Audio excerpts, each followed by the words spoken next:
How much you got? How much you bring with you? Huh? Look about town, see if you can determine what has happened to Deal. He's supposed to have been here hours ago.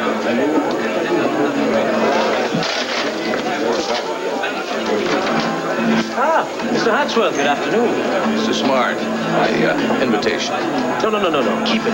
As a memento of your journey to Nogales. Well, the only memento I want is a well-bred, full-bodied woman to take back to my Caribbean island as my bride. Well, there are many gems here to bid upon. I'm sure you will find one to your liking. Well, that school teacher you described to me, that's the one I want. She is a rare jewel. It is my considered opinion that over half the men present will bid on her. Perhaps you had best not overlook the other flowers of paradise in case the bidding exceeds your financial resources. Well, money's no object, Phineas. I want the school teacher, and I intend to have the school teacher.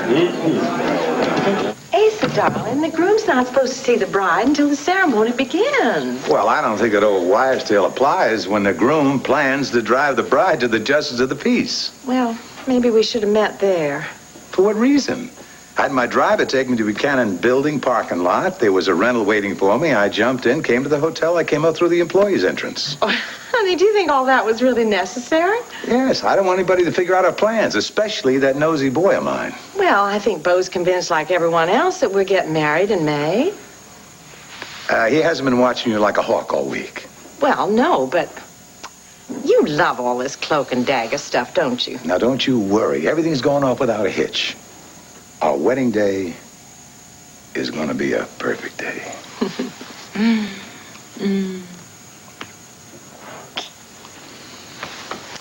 Almost perfect. It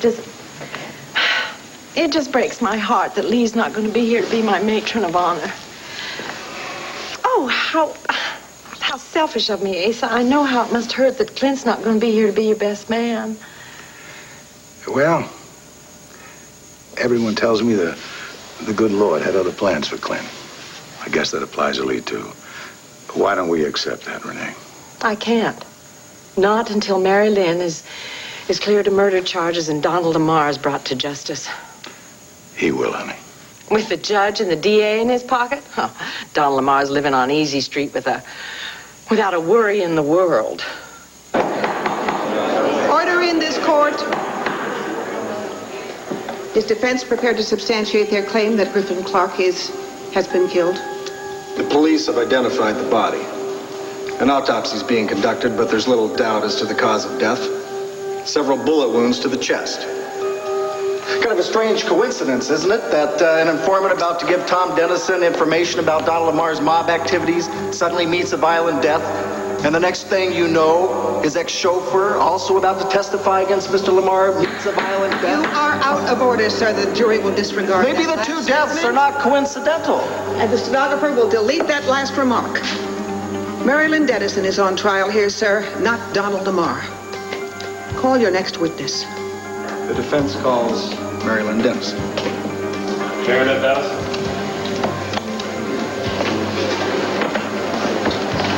John, are you sure this is a good idea? Don't worry. It's not you I'm worried about, it's Mary Lynn. Now look at her, she is hanging on by a thread as it is. One false move and she could blow the whole case. Here's what to do when you don't find the rainbows in this time. Here's where you go when it looks like the rain won't end. Don't cry. I'll give you tomorrow. Let me be the one to share it with. And each day that follows, 'cause we only have one night to live.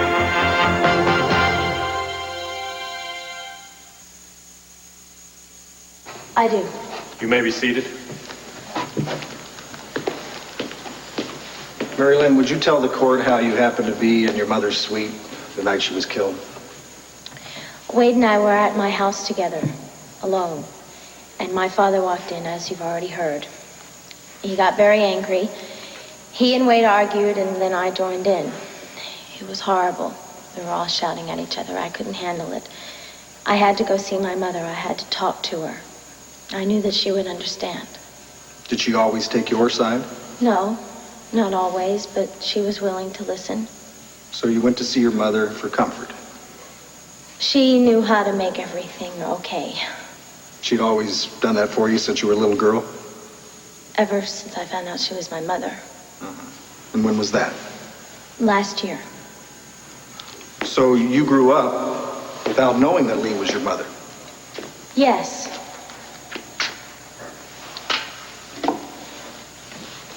My father took me when I was 2 years old. He won custody of you? No, he took me. Mary Lynn, you must have wondered where your mother was. He told me she was killed in a car crash.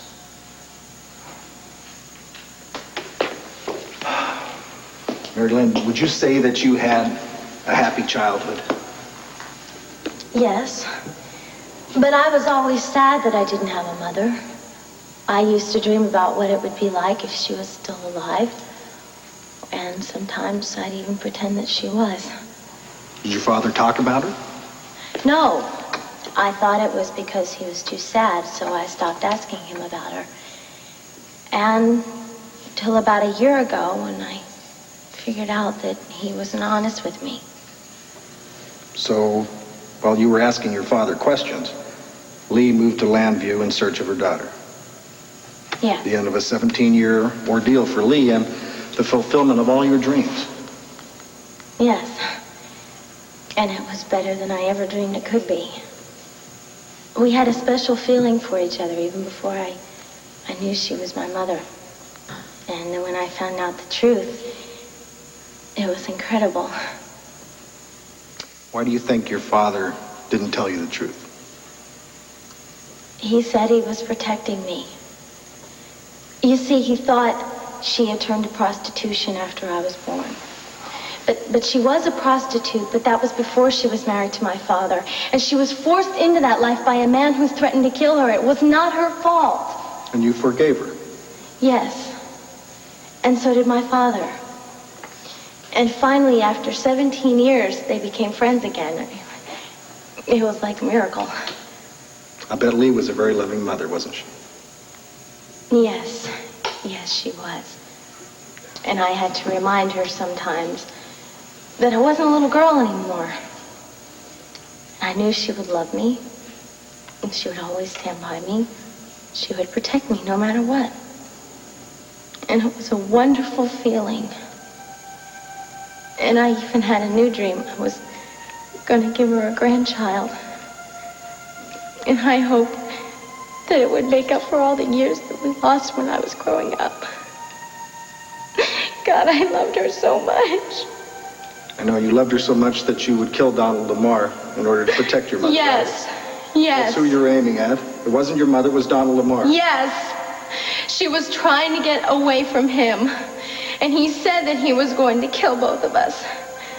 And he saw that I had the gun.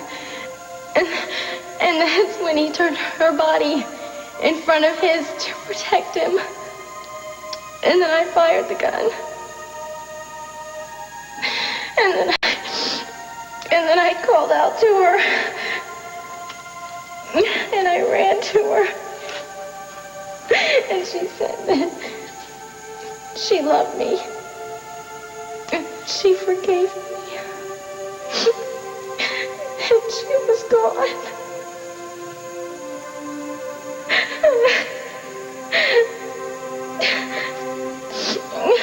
If John does not find a way to prove Mary Lynn's innocence, I will go after Donald Lamar myself. You are incorrigible, Mr. Buchanan.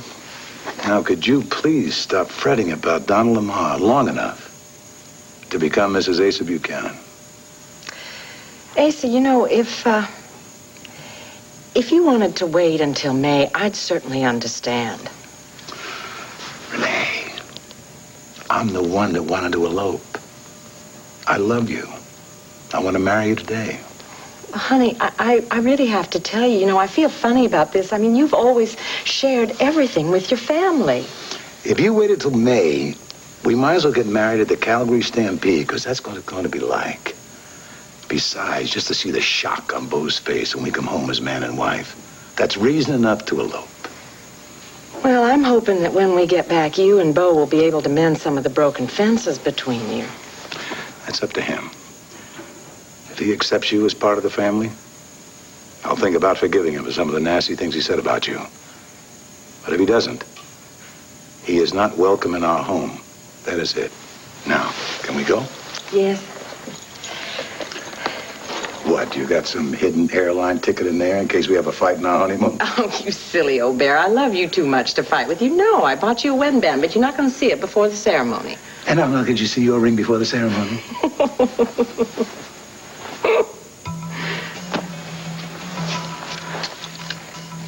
I left your ring at the house. How could I forget something that important? Wait a minute. I got an idea.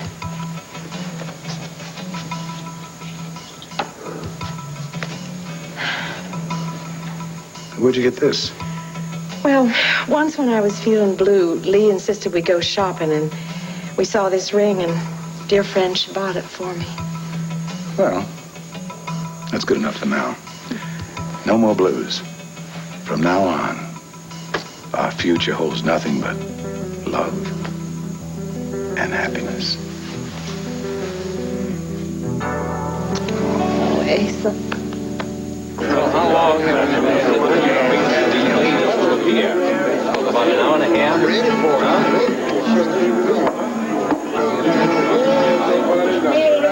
Gentlemen, if I may have your attention, please. You are about to witness the most astounding array of grace and beauty that I have ever had the pleasure to offer. Please, gentlemen, this is a solemn occasion. You are choosing a life partner. Someone to organize your household and to keep your stomach filled with hearty nourishment and your nights filled with unimagined pleasure. Such a luxury does not come cheap, but as a man you know to be of sterling character and expecting excellent taste, I can assure you, you will not be disappointed. Bring on the beauty! We shall indeed. May I present for your consideration the quiet desert flower I call Santa Fe Rose.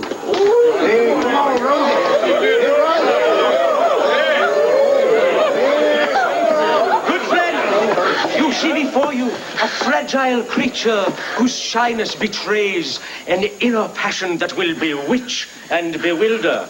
I draw your attention to the hourglass figure and suggest we open the bidding at $200. $200? You don't want to buy me. I'm a widow with 2 little kids to take care of. They'll be put in an orphan home if I can't go back to them. Have mercy on me, please. 210. Oh, wait, now, she's used merchandise, Mr. Smart. On the contrary, my dear friend, she has been a widow for years, and therefore almost as chaste as your spinster aunt. But within that body rages the longing passion for pleasures she once knew, and the experience to satisfy your most ardent desire. $220. 230. 235. Do I hear 250? She's mine. Congratulations. The treasurer of my organization will collect your money at the door. No, wait just a minute now. What happened to my woman? I don't want no secret runt. I'm sorry, my friend. She is simply overcome with excitement. Pay your money at the door and have a safe journey. I myself shall gather my remaining beauties and journey eastward. You said we'd have dozens to choose from. I'm sorry, gentlemen, but the auction is over. Oh, now wait a minute. Hey, Gentlemen, please. The first rule of sound business is to offer your wares in a market that will bring the highest price. Now, I did honestly believe that I was showing my finest wares to men of means, but I believe now I have been deceived by a group of penny pinchers. I shall not even recoup my expense. Oh, wait a minute now. You can't just go and leave us high and dry. I came all the way from Kentucky to buy a wife. Yeah. I'm not leaving this room until I get that bride I came here for. That's now, right. You bring those women out, we're going to string you up and take our brides for free. That's right. There is no reason for threats, Mr. Hatchworth. I am merely pointing out the necessity for higher bidding. Well, you bring us a prize stock, we'll pay top dollar. Very well, gentlemen. Nowhere in the world shall you have the opportunity to gain such a prize as you shall now see before you. An honest-to-goodness, one-of-a-kind, untouched delight direct from San Francisco, a maiden of true and perfect virtue.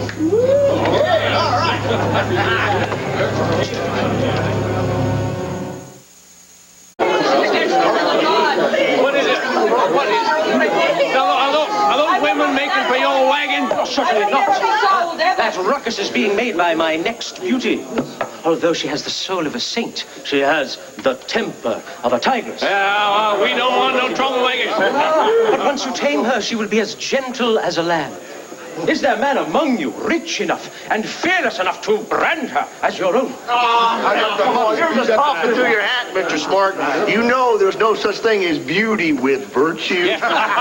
Only old maids and men pass by without even looking at her. You are in for a great surprise and a rare treat. Well, now, you know you can't bamboozle us, Mr. Smart. Nor would I even attempt it, Mr. Johnson. All you need do is look into the maiden's eyes and know I speak the truth. Well, I'll just bring her out. Let's have ourselves a look. Where is she?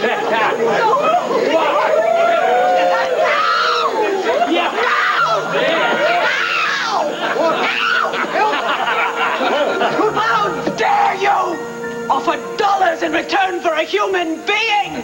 How dare you desecrate the memories of all the soldiers who shed their blood and gave their lives to abolish slavery? Surely your mothers taught you goodness and charity to all. Have you forsaken all sense of decency and honor in pursuit of your lust? Your mothers would cry for shame. Yeah, well, my mother has passed on to her greater reward, but I can see that my reward is right here on earth. Your mother would roll in her grave if she knew the evil man you had turned out to be. Now, enough preaching, huh? Let's just start the bidding. Yeah. You bid at your own risk. For I warn you all, no man in this room shall ever have my body or my soul. Heed my warning!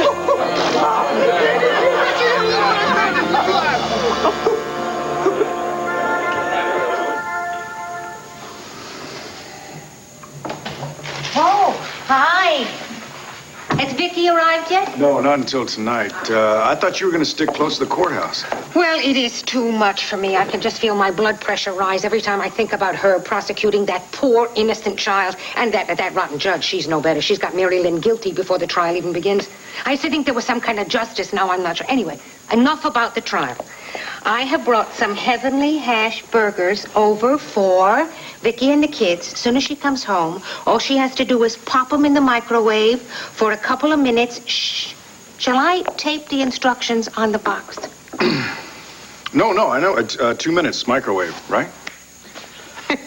I could have sworn you did not hear one word that I said. Wanda, have you seen Asa today? Asa should be at the courthouse with Renee. No, he's not there. Renee's not there either. Well, what about the office?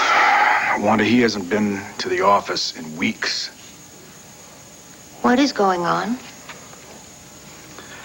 Okay, this is between us. I think Asa is about to elope with the ex-queen of the madams from Nevada.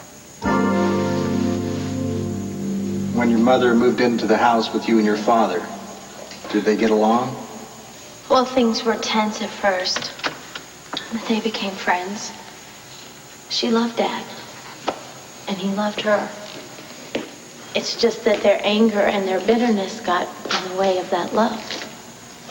But after they resolved their problems, they realized that they loved each other. Yes. You know, Donald Lamar testified that he and your mother had a deep, passionate love for each other. Well, he's lying. Look, I asked you to look into that death threat I received. Did you come up with anything? Yeah, Donnie. I came up with something. A little death threat of my own. Where did you get this? Same way you got your special delivery. Real funny, isn't it? They got me pegged as a dead kangaroo. These are the same people who threatened me. Yeah, Well, they're not just sending us pretty pictures. I found out they'd taken out a contract on both our lives. And then when you came to, you were dazed. Yes. So you could have been mistaken about your mother struggling with Donald. No, she was fighting him like a tiger. He wanted her dead. I don't know if it was because he was trying to rape her or if she knew some secret about him, but he was going to kill her and me. Thank you, Mary Lynn. No further questions, Your Honor. Mr. Callison, you may cross-examine. No questions, Your Honor. No questions? No questions. I demand an explanation for this extraordinary tactic. Please approach the bench.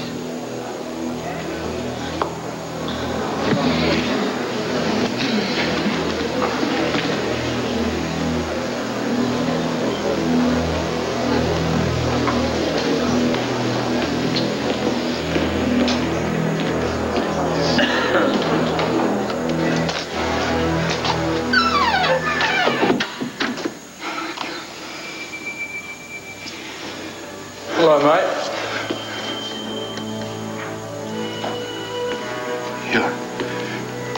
You're dead. The police identified your body. So I've heard. Those shoes they're in evidence. They're in the next room. Who are you? What kind of insane joke is this? It's not a joke. It's a warning. Be careful, or you'll suffer the same fate.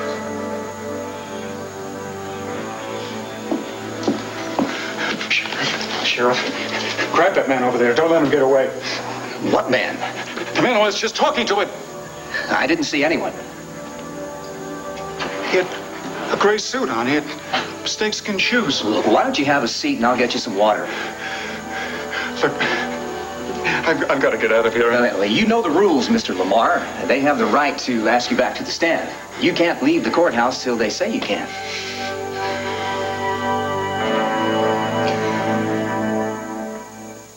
How could she ignore it? It's time we stop lying to each other. Why would she deny it? Nothing's going on between us, Nico. Nothing. How much longer could she resist it? Come on. It's me you love, Julie. All my children. Hello? Do you want the latest? A couple of clues. Dial 1-900-850-8000 and get good news. Friday through Sunday, there's nothing to lose. Call 1-900-850-8000 for sneak previews. How could I possibly say no? Defense elicited testimony that was very damaging to your case. You refrained from objecting. You now refuse to cross-examine. The only possible explanation I can think of is that you are deliberately trying to throw this case. You know me better than that, Claire. I'm not sure I do. Your handling of this case has been almost bizarre.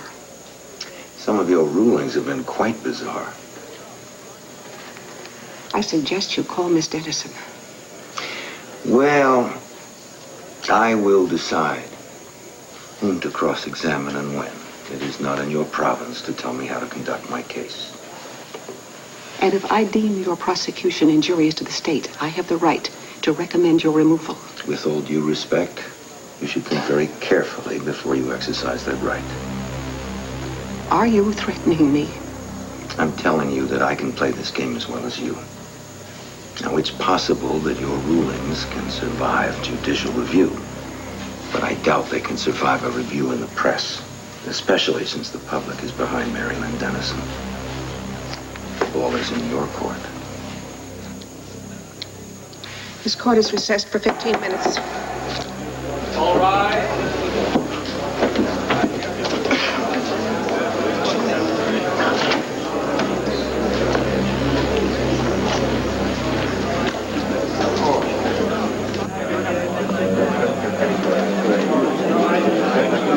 Oh, dear heavens. The smoke in this This room is intolerable to my lungs. Now, come on, your lungs are just fine to me, miss.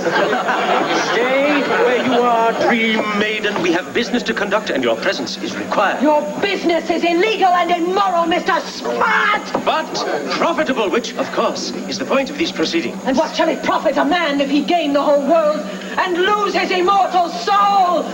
Mark chapter 8, verse 36. There is much time to concern myself with my soul, but at the moment I am concerned with my pocketbook. The good book also says better to obey than sacrifice. Now you obey me, and I'll teach you all the pleasures of this world. I admire your spirit, sir, and if you can translate that spirit into American dollars, I shall admire it even more.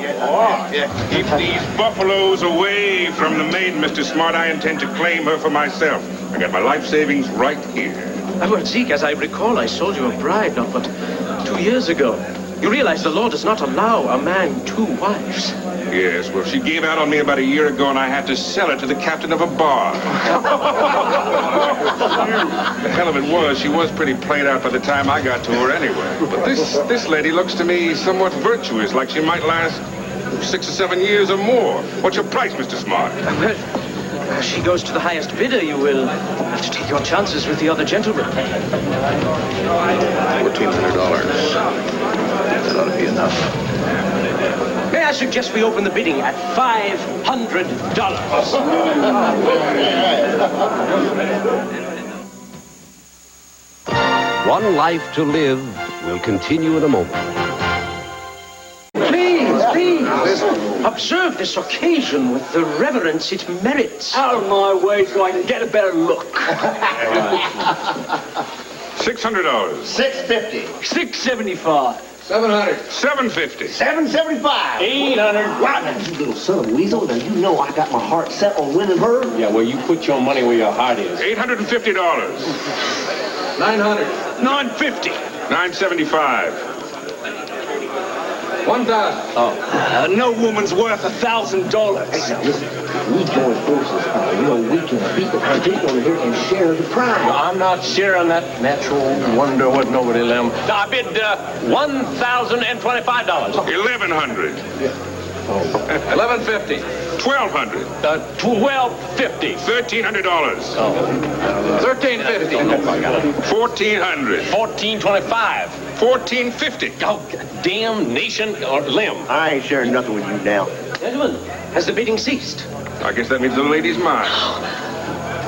$1,500. Do I hear $1,550? If you'll give me credit, sir. Well, I am sorry, my good friend, but my trade is strictly cash and carry. 1,500 once. 1,500 twice. Gone to the gentleman from the Caribbean for the sum of $1,500. You think that Asa and Renee are gonna run off like a pair of high school kids? Well, he's been acting sneaky all week. Well, but you guys have been arguing. He probably doesn't want to have a confrontation with you, but he loves his family. He wouldn't marry without his family, especially so soon after Clint's death. So you're thinking of the man that you knew before Clint died, Wanda. Well, all right, a lot has happened to him, but he still loves his family very much. Now, what is it that we could do to help him? I don't know. Stay close to him, keep him from doing something stupid or impulsive, I guess. Well, maybe they just went off on a little pleasure trip to New York or Nevada. Look, his plane is still at the airport. All of his cars are right here in town. Renee's car is still at the Holden Towers. Plus, I overheard him talking about a justice of the peace. Well, maybe you should call all of the justices of the peace in the area, just in case. You know, you were an incredible defensive coordinator. Well, Cousin Asa is an incredible 5-star general, especially when it comes to the offense. And if he has decided to do something, to get married in secret, there's not a darn thing that we could do about it. Well, nobody ever won a battle by giving up. All right, you man the phones, and I'll bring these into the fridge. John, you got any guess as to why Herb didn't cross-examine right away? Probably figured it hurt his case, Tom. Sweetheart, I think your testimony has turned the tables in your favor. The judge has been so damn smug throughout this trial. This is the first time I've seen her confidence shaken. Tom, don't go celebrating yet, all right? No, but I think it gives us reason to hope. John, do you think you could call Captain Garrettson and ask how Wade is doing? Mary Lynn, I'm sure Wade's okay. How can he be okay? He is locked in a prison cell. John, do you suppose you could talk the judge into dropping the charges against Wade? But, Tom, it's a shot in a million. I mean, I'll give it a try. Then now might be the time while she's rattled, okay? Well, don't count on it. This woman's very unpredictable, Tom. She could have assigned him community duty or something, but to give him 6 months in jail for playing Griffin's tape? It's not fair. Listen, sweetheart. The judge has sided with the prosecution so much through this thing. I think the only thing she's interested in is seeing Lamar exonerated. Where have you been?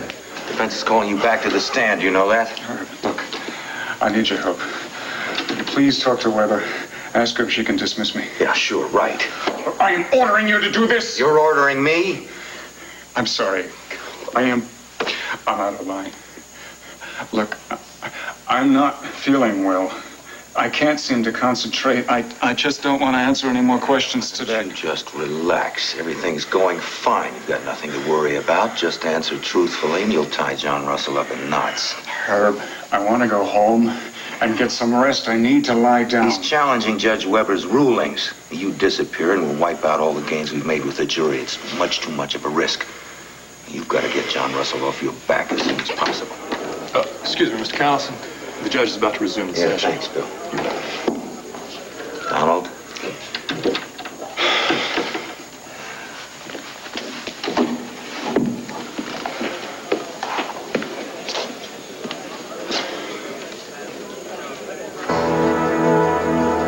My God, no.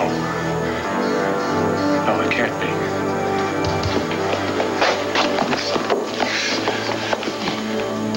Alex? Alex Crown?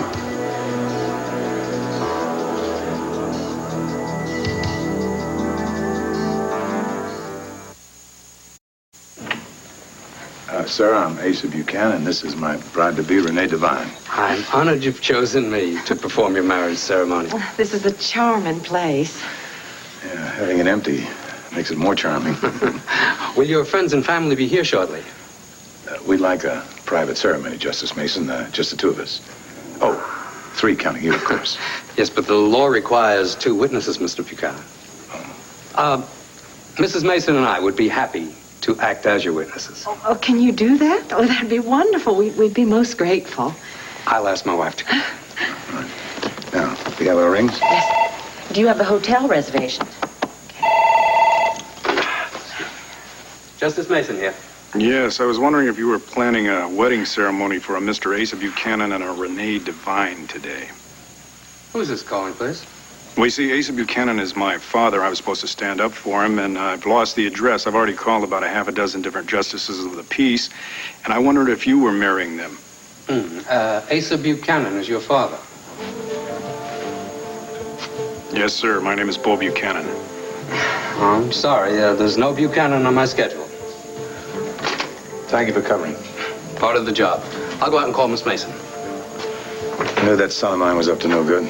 I think Mr. Mason deserves a bonus. He deserves a lot more than that. With him, we pulled it off. We fooled everybody, including that no-account son of mine. And I was going to tell you something in a couple of minutes. We're going to be Mr. and Mrs. Asa Buchanan and heading for a honeymoon trip around the world. Oh, is it, darling?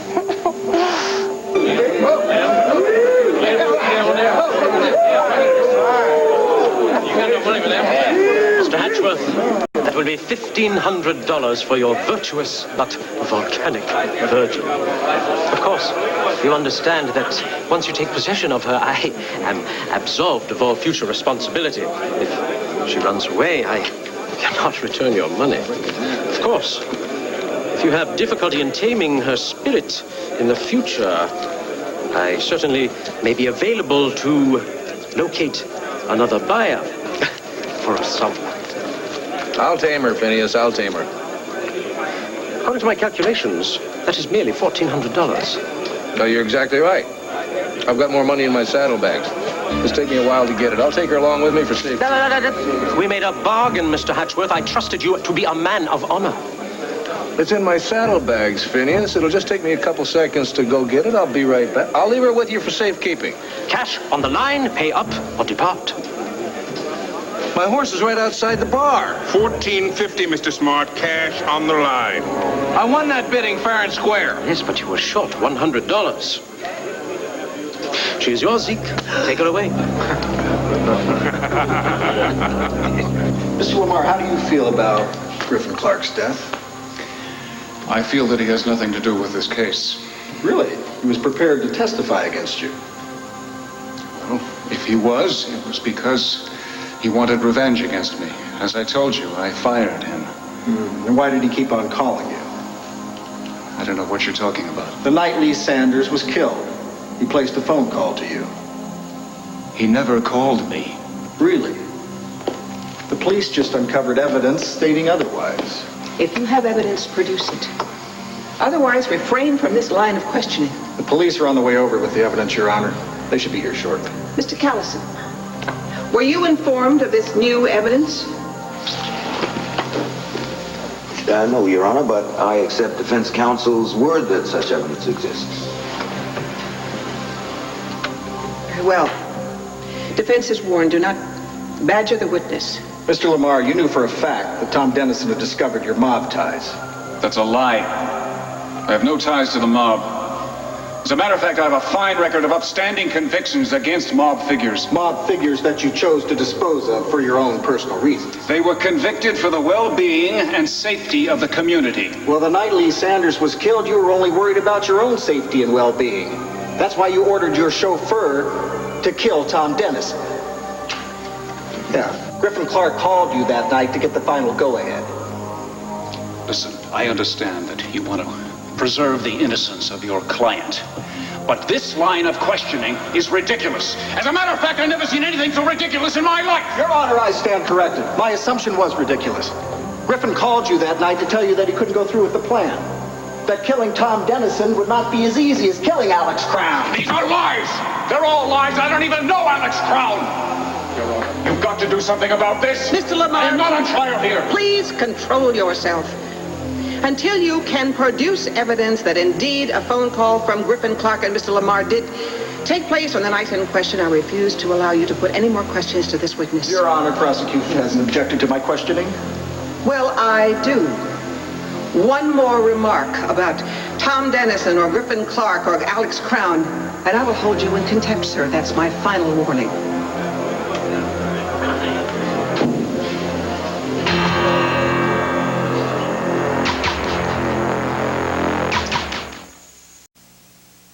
Unhand me, you brute! I'm going to teach you to speak sweeter to me. You are my property now. You remember that. If Mr. Hatchworth will accept this $100 and add it to his $1,400, then I will be his property. My pleasure, ma'am. Phineas, you sold her to me. Yes, that was because Mr. Hatchworth was short of funds. She cannot pay for her own sale. I've never heard of anything like that. Yes, well, I'll admit it is highly irregular. However, if the gentleman can make good on his bid, the lady is his. My bid beats yours, Zeke. Better luck next time. Congratulations, my friend. It appears you have not only won the maiden's body, but her heart as well. Hold it! Right there. The meaning of this, put down that gun and allow this gentleman and his bride to depart. You ought to be a little bit more careful who you make sales to, Mr. Smart. You let this lizard walk out that door alive, he'll go straight to the federales, and we'll all end up in jail. I plan to see that don't happen.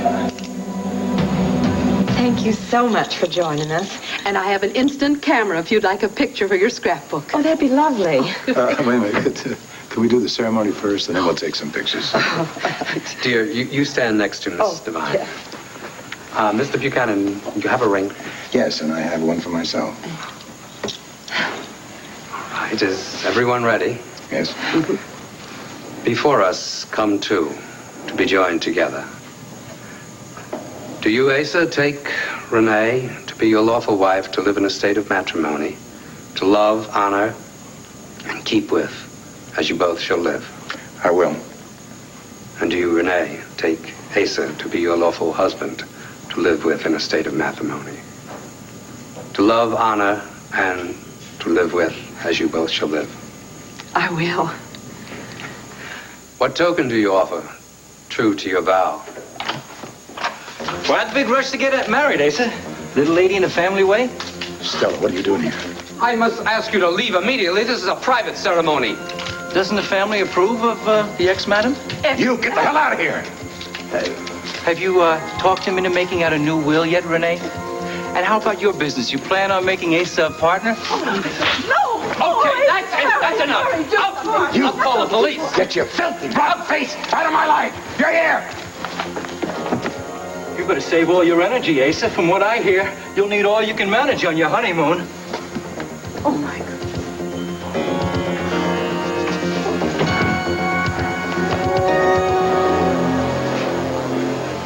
Alex? Alex Crown?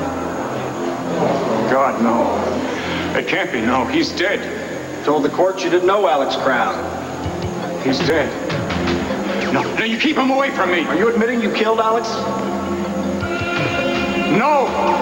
Griffin killed him. I had nothing to do with this. Tell us the truth, Donald.